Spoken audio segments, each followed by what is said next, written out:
Olá, povo de Deus, solenidade da Assunção da Virgem Maria. Apocalipse 11, 19a, 12, 1 a 6 e 10.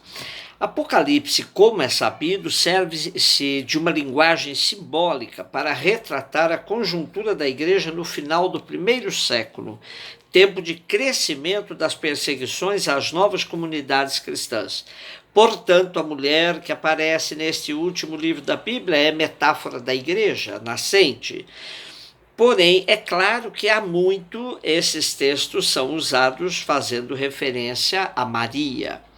Hoje temos a analogia de Maria como a nova Arca da Aliança, pois, de fato, como mãe de Jesus, seu ventre se iguala simbolicamente à arca.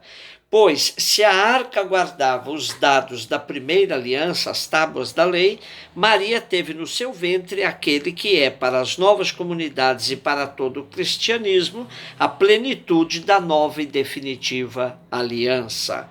No texto de hoje, as comunidades representadas por esta mulher vestida de sol, pronta para dar à luz a um novo rebento, gritando em dores de parto, terá que enfrentar o dragão que quer lhe devorar o filho. É a luta das primeiras comunidades contra o Império Romano. A mulher dá à luz um filho varão que há de reger todas as nações com cetro de ferro. Filho levado para junto de Deus e do seu trono. E a mulher fugiu para o deserto, onde Deus lhe tinha preparado um lugar. Assim, a certeza da vitória acontece, pois se ouve uma voz poderosa que clamava no céu: agora chegou a salvação, o poder e a realeza do nosso Deus e o domínio do seu ungido. Essa leitura na Assunção nos faz entender que o dragão continuará sua luta contra a mulher, que será protegida por Deus por 1260 dias, 3 anos e meio, que é o tempo de fôlego do dragão, a metade do tempo de Deus, 7 anos, pois 7 é a perfeição. A vitória é de Deus e daqueles que ele protege. Porém, vemos até hoje essa luta de maneira muito violenta. O dragão continua massacrando os pequenos na história. Segunda leitura, 1 Coríntios 15, de 20 a 27. Esse capítulo da primeira carta de Paulo aos Coríntios é uma descrição detalhada da ressurreição. A Assunção é uma forma privilegiada de ressurreição, mas Paulo não faz referência a Maria, e na sua descrição genealógica da ressurreição, destaca Jesus como o primeiro, pois é ele o princípio de uma nova humanidade. E como novo Adão, ele aparece para apagar o pecado que Adão havia trazido a toda a humanidade. Jesus ressuscita e inverte o destino da humanidade, que por Adão caminhava para a morte, agora caminha para a vida.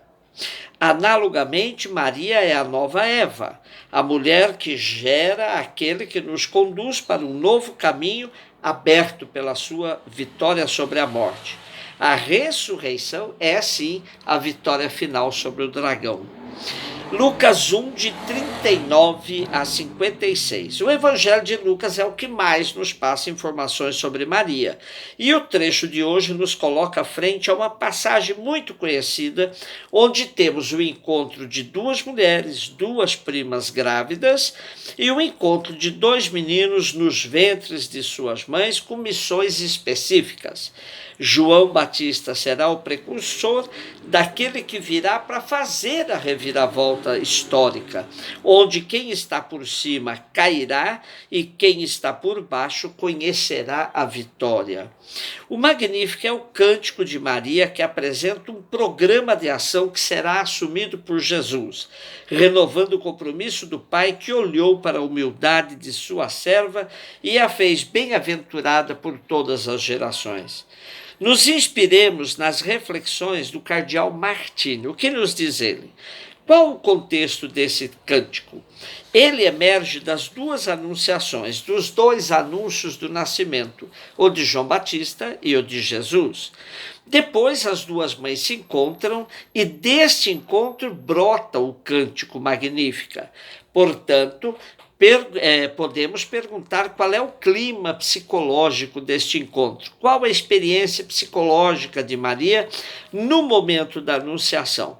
Certamente uma grande alegria, como a que sentimos por todas as ações de Deus em nós, quando percebemos que Deus verdadeiramente nos fala. Mas depois, como em todos esses acontecimentos, Maria deve ter tido também temores, pois ela tinha que explicar a José o que acontecerá, o que dirá ele, como aceitará este fato. A coisa era séria. Conforme o relato do Evangelho de Mateus, José estava para abandoná-la. Portanto, via o desmoronamento do seu casamento, como também todos os sofrimentos, humilhações que viriam contra ela, sem que ela pudesse explicar nada a ninguém. Maria faz este caminho com alegria interior e desejo de servir, junto com o temor. E quando bate à porta de Isabel, seu coração palpita, como quando alguém não sabe bem com quais palavras começar uma conversa. Eis que ela ouve em resposta a sua saudação, Isabel exclamando: Bendita és tu entre as mulheres e bendito é o fruto do teu ventre. De onde me vem que a mãe de meu Senhor me visite? Neste momento, tudo aquilo que Maria guardava dentro de si desaparece. Sem necessidade de falar, sente-se compreendida, valorizada, percebe que tudo aquilo que aconteceu nela é verdadeiro, se vê confirmada e por isso explode com este cântico. É fundamental compreender e ser compreendido.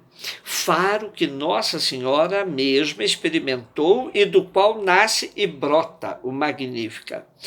Ele é exatamente o cântico das coisas que Maria guardava interiormente, mas que não ousava desvendar porque não tinha ninguém que a pudesse entender. Eis, portanto, o contexto deste cântico, ou seja, o contexto humano no qual nasceu Jesus. O cântico parece sugerir duas partes. A primeira, até o versículo 50, como um cântico de louvor e de agradecimento que Maria faz. E a segunda parte poderíamos chamá-la de um louvor que se expande sobre a história da salvação. Começa com as palavras que podem referir-se tanto à história de Maria quanto à história da salvação. Agiu com a força de seu braço. Esta palavra fica a meio caminho entre o que Deus realizou em Maria e o que Deus realizou em toda a história. Com que intensidade Maria fala de Deus. A minha alma engrandece o Senhor, meu espírito exulta em Deus, meu Salvador. Para compreender o conteúdo desta exultação, é oportuno fazer referência a Lucas 10, 21. Naquele momento, Jesus exultou de alegria sob a ação do Espírito Santo. Portanto, esta ação de Maria é a mesma ação de alegria de Jesus. E a ação de louvor: eu te louvo, ó Pai, Senhor do céu e da terra, porque ocultaste estas coisas aos sábios e entendidos e as revelastes aos pequeninos, aos pobres. Este cântico é paralelo ao Magnífica, não somente porque nasce de uma exultação semelhante, mas também porque é baseado na oposição, sábios e humildes. E essa estrutura de toda a segunda parte do Magnífica: ricos, pobres, poderosos, fracos, saciados e famintos. Hoje, cada vez que nos posicionamos em defesa dos pequenos, dos pobres, aparece um batalhão dizendo que a igreja não deve se meter em política, que agora é comunista. Teriam de ter a decência de admitir que estão contra não a igreja, mas a Jesus e a seu evangelho. Se pudessem, eles apagariam da Bíblia tudo que não lhes interessa e fariam uma bibliazinha do tamanho do seu cérebro. Não podemos deixar de repetir o Magnífica como o cântico da serva dos servos, dos pobres, dos fracos, dos famintos. Maria, assunta ao céu, é a garantia da nossa vitória contra o dragão que nos ameaça, que hoje, historicamente, se chama sistema neoliberal, sustentado por inúmeras bestas, mas que sempre terão de enfrentar a resistência da mulher vestida de sol, protegida pelo Deus que vê a humilhação de sua serva e a socorre. Um beijo no seu coração.